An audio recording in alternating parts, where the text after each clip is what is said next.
वंदे पुरुषोत्तमम। कौन है वो? क्या हमने उन्हें पहचाना? आज इस बात को लेकर चर्चा करेंगे। परम दयाल श्री श्री ठाकुर कौन हैं? इस बात को जब देखते हैं, उनके कर्म जीवन, उनके जो व्यावहारिकमय कर्म जीवन है, वो जीवन कुछ अलौकिक सा लगता है जब उस जीवन को दूसरे जीवन से समझने का प्रयास करते हैं। वो असीम हैं, अनंत हैं, वो बुद्ध हैं, वो सत्य हैं, वे आनंद हैं, वे सब कुछ हैं। कहने से नहीं होगा। उनकी वाणी साहित्य में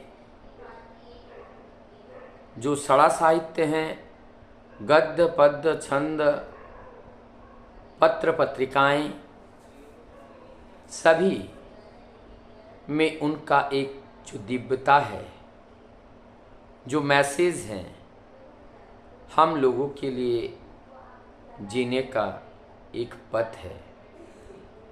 हमें उस पथ को समझना पड़ेगा, पकड़ना पड़ेगा, तभी हम अपने जीवन में पथ खोज पाएंगे। हम मुगलों का जो शासन था, जब उस शासन को देखते हैं, बाद में अंग्रेजों का जो शासन था उसको भी हम लोगों ने देखा। जब मुगलों के शासन में भी बिना हथियार लेकर जो गौरंग महाप्रभु प्रेम लेकर इस दुनिया पे आए और सबको अपनाया, सबको अपना बनाया। बात लेकिन वो ज़्यादा दिन तक जीवदशा में नहीं रह पाए। बाद में फिर अंग्रेजों का समय आया। यहाँ पर भगवान रामकृष्ण परमहंस देव जी का आगमन हुआ, लेकिन ज़्यादा समय तक वो भी बिता नहीं पाए। और उनके अग्रणी भक्त स्वामी विवेकानंद ने भगवान रामकृष्ण परमहंस देव जी का जो मिशन है उसको विस्तार दिया, उसको रूप दिया। तो यहाँ पर गौरंग महाप्रभु से लेकर भगवान रामकृष्ण परमहंस देव जी तक ये जो परिवर्तन आया, एक मुगल का और एक अंग्रेजों का,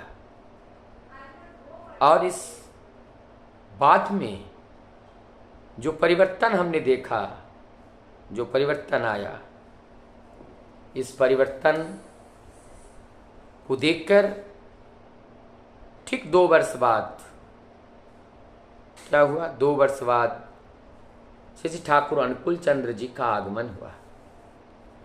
हम लोग मानते हैं भगवान रामकृष्ण परमहंस देव जी के बाद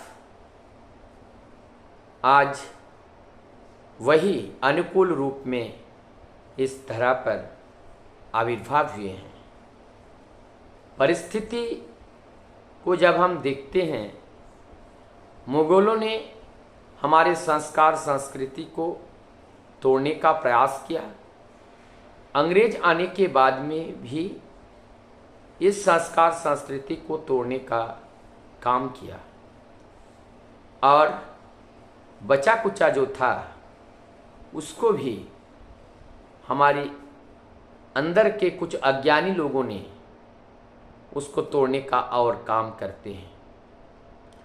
आज परम दयाल श्री ठाकुर जी ने सहज तरीके से वेद, उपनिषद, पुराण सबको साधारण भाषा में लिपिबद्ध करके हम लोगों के लिए उस पथ को जानने का सहज उपाय बताया। कलयुग में कलयुगी जो जीव हैं, इस जीव के लिए जो उपयुज्य हैं, उस चीज को ही आज ठाकुर हम लोगों को दिया। सत्य त्रेता द्वापर युग में जो जरूरत था, उस युग के मुताबिक उस युग में उस तरह का यज्ञ, ध्यान, जप, तपस्या के बारे में बताया गया।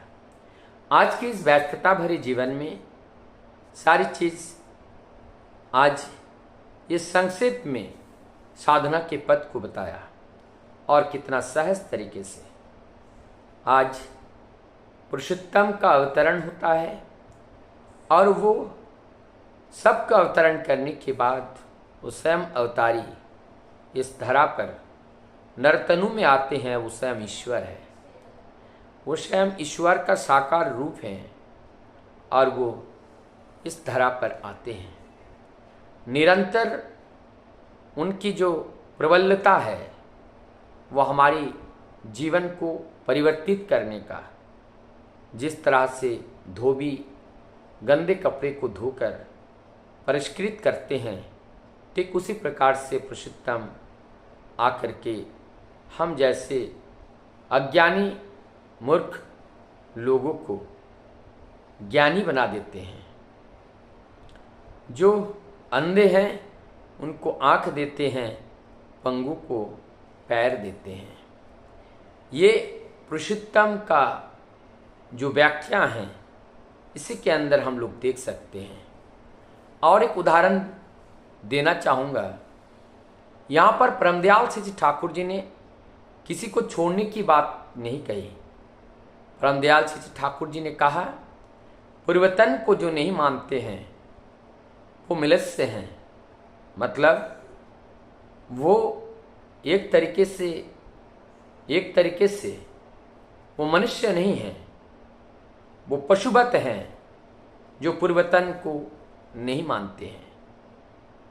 हम सत्संगी लोग ये मानते हैं वर्तमान पुरुषोत्तम जो आते हैं वो सबसे एडवांस होते हैं, क्योंकि उनके पास रहता है परिवर्तन का अनुभव।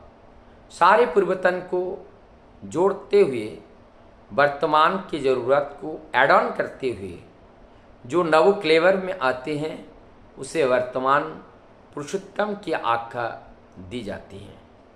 हम लोगों ने देखा प्रेम का अवतार को, हम लोगों ने एक एक युग में अवतार का एक एक कार्य था, और आज के युग में भी इस अवतार का जो कार्य है वो भी एक अलग तरीके का है, क्योंकि हमारी जीवन की आवश्यकताएं बदलती गई, प्रकृति में भी बदलाव आया और वायुमंडल में भी परिवर्तन आया, और इस परिवर्तन के वजह से सब कुछ परिवर्तित हुआ है।